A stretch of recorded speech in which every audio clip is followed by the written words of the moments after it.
Good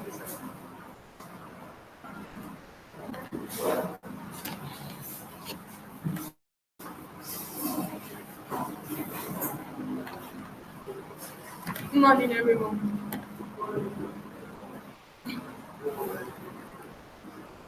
Good morning. Ekene, good morning. I'll be talking on negotiation today.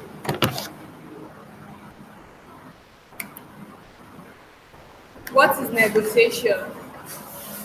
Negotiation is a core skill which has an impact on almost every area of your life, from personal relationship like talking to your supposed or peers to your professional development and career advancement here.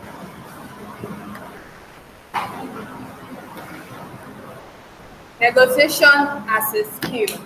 Negotiation is not a skill few are born with. Not everybody is born with the skill to know how to negotiate, but it's an expertise you can acquire and perfect through practice and research. Negotiation does not only happen in the world of business. It is necessary and always present in personal relationship and the humdrums of day-to-day life. It can be one or involve multiple people, companies, countries, and so on. Negotiation happens in our day-to-day activities. When you want to purchase something in the market, your interaction with the seller is the form of negotiation. When you are talking to your peers and you're trying to come to an agreement on what to do, that is still negotiation. It's trying to find a ground base where both of you agree that okay, this is what we are going to do or this is what it is. That is what negotiation is all about. Who needs to know how to negotiate? Simply everyone. Everyone needs to know how to negotiate. It's not for some specific kind of people because, like I said before, it's a day to we use it in our day-to-day activities. So if it's for some specific kind of people, then we can't we on our own can't purchase things because you won't know how to go about it. When they just tell you, okay, this thing is so amount, you just pay. But when you are able to negotiate, you make a ground agreement for both of you. But having the tool and techniques to reach an agreement on favorable terms is especially important in a business setting where results are translated into their monetary value. It's saying negotiation is for everybody, but there are some specific people that deal with this word negotiation on a daily basis that without negotiation they can't actually do anything. That is the business settings. It's it's a constant thing that they do all the time. When you go into a business, when you want to get a client, there's a negotiation on the payment and all. There's a negotiation on what they will do and all. They use negotiation in their day-to-day activities. Consider the dynamic of the business world today. There is constant turbulence and fierce competition in almost every market and situations. Circumstances change on a daily basis. We can in fact identify for prime reasons why a successful manager needs to be an effective negotiator. So now we are going to be looking at negotiation being a core skill for a manager. We all know who a manager is. I've done a case before management or who a manager is.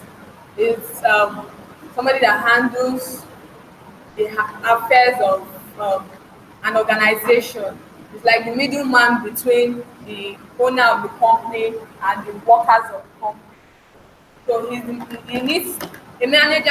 He or she needs to have a good negotiation skill. It's supposed to be a core skill that every manager is supposed to have.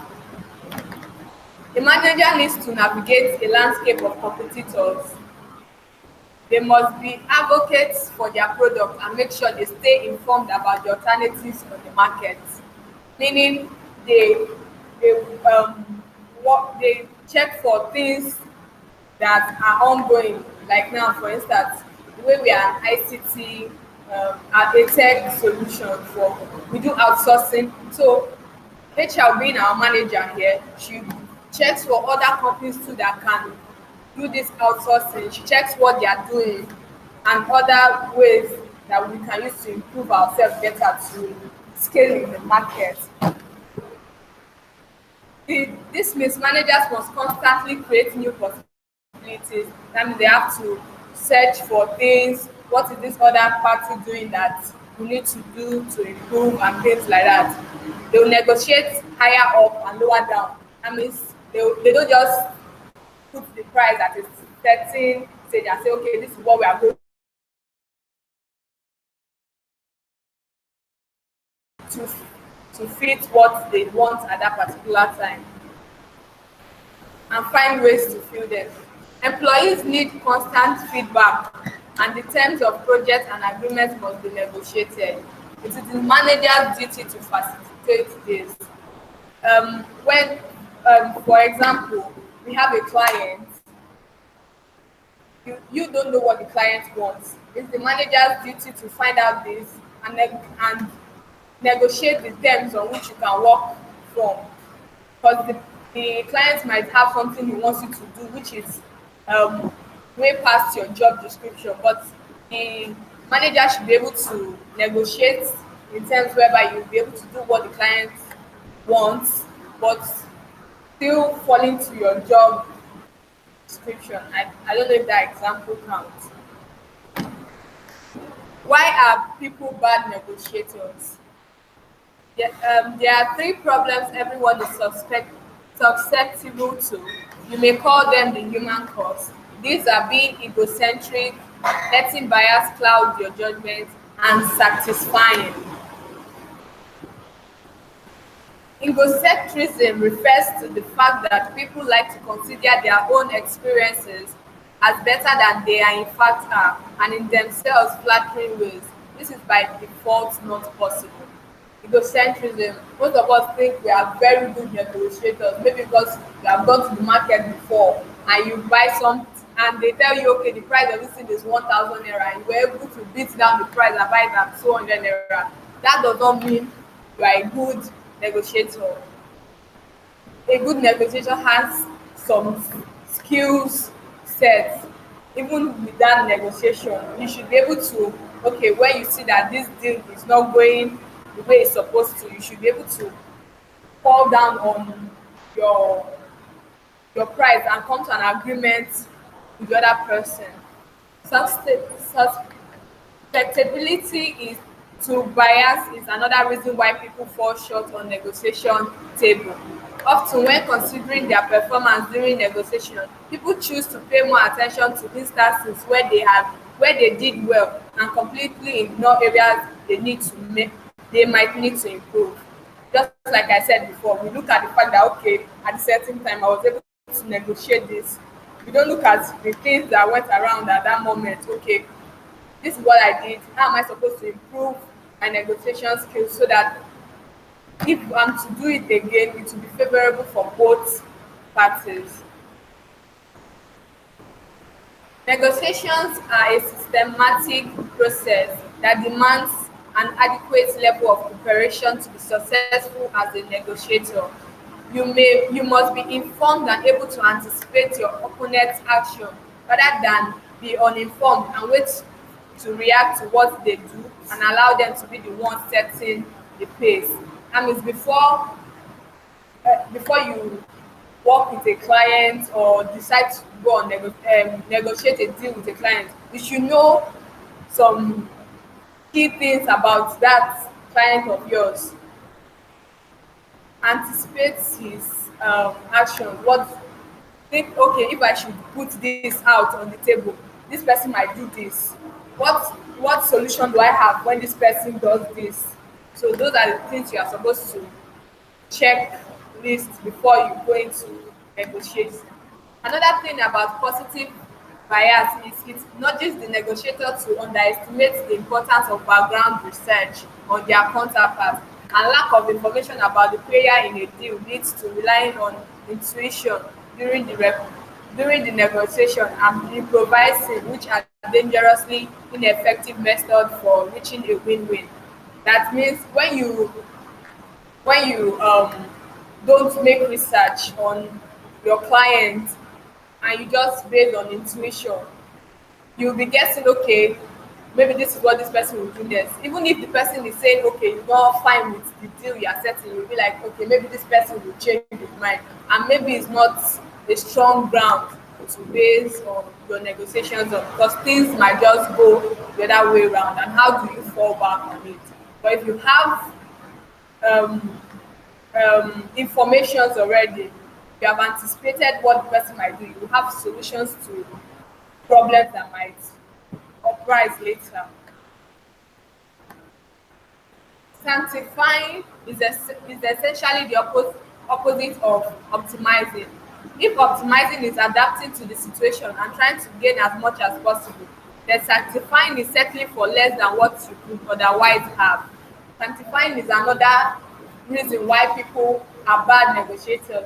Sanctifying is when you come to a conclusion, like you decide to buy something, you have negotiated with the person, but because you did not plan or anticipate the next move of the person, and the person is not agreeing to your terms, you decide to settle for what you have already.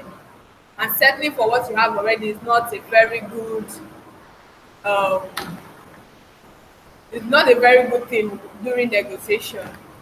When a person sanctifies, is they fail to take advantage of the situation. Usually both bargaining parties suffer some loss as a result. Partner as a negotiation tool. Partner is one of the negotiation tools which we have to take note of. This is an alternative course of action you can take, and it is necessarily outside of the negotiation. Partner is like a backup plan. If this does not go well, what you fall back on. It is not a bottom line or the least favorable term you are willing to agree to. The partner is a way out from a bad deal. Yes. Partner. Partner. Thinking of think of partner as having a side deal. Like I said before, it's a backup plan. When your negotiation is not falling, is not in terms um, with you and your party, you are not coming to an agreement, then partner is like a side deal which you bring up. It is something that can act as a leverage point and as an insurance policy that core utility as an insurance policy. The core utility of partner is it protects you from accepting an unfavorable deal. The major rule of partner. The rule of partner is accept any set of terms that are better than the bad and reject any offers that are worse. That means when you negotiate with your client or partner, when you apply the partner rule, it's asking you to, okay, let's say for example, what you want to buy is, the person said it's 1,000, you bid down the price to like 300, and the person is not in agreement, and you know you can, if you are to place it on a 500 level, you can, if the person should agree to 500, you'll be able to purchase it at that moment. And maybe, and you tell the person too, and um the person is on the same page with you on that 500. That is your side deal. You, it's like a compromise. Okay, I'll pay 500 and the other person agrees to. That's the partner. Since the person will not settle for your term and you will not settle for the person's term, reaching an agreement, that 500 that you have gotten to is your partner process. It is a precious value compass. When you work on your partner can change over time. It's not like you are supposed to have a constant partner um, process. It changes with whatever clients you have to deal with. And that is all. Questions? Does anybody have any questions? I have questions. Does anybody have any questions? No question. Okay. My number one question. I want to know if everything I was saying since, if anybody was listening. Why are people bad negotiators?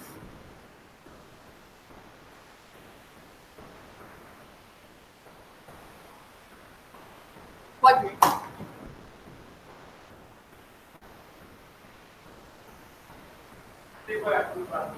Yes.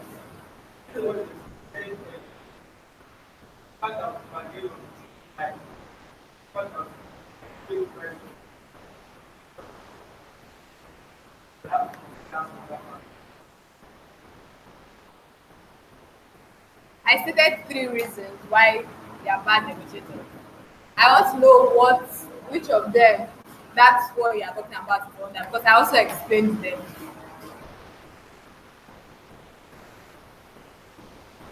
That is on egocentric. We allow our ego, the fact that we know how to negotiate, take over our negotiation. What is negotiation? Chisom,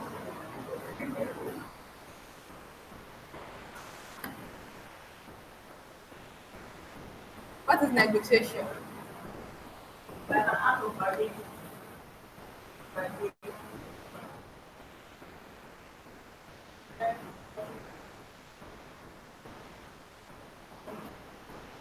Who can explain what partner is? Yes, good.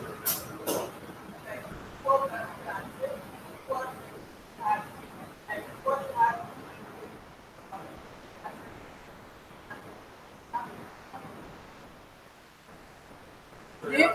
Yes. Partner, like BATNA, partner. Do you think partner is a good negotiation tool?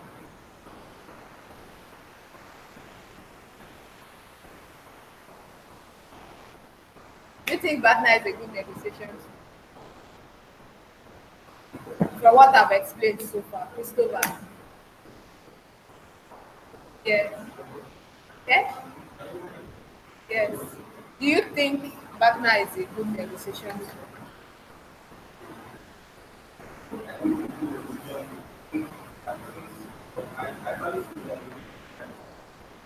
Like a waste of time? Why?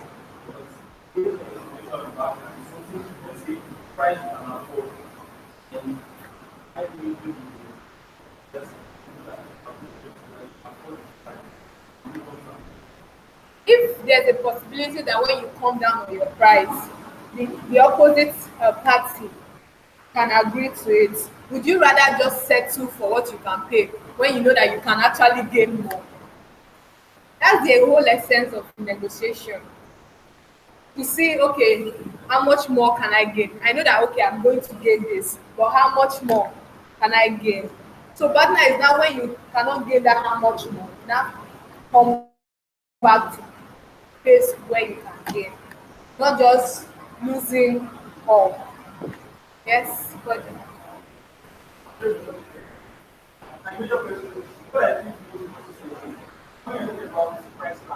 yes,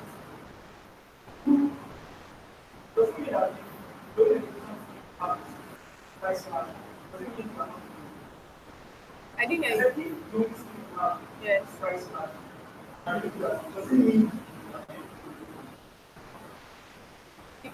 Yes, it does, because you need to know the principles on which you are price slashing. What if you price slash and your the other party doesn't agree to your price slash? What do you do then?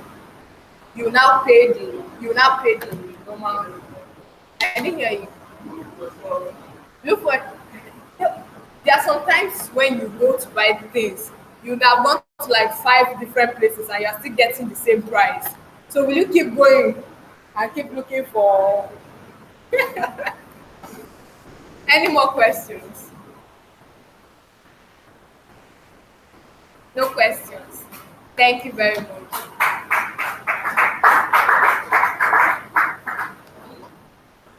Sorry, before we continue, the links are already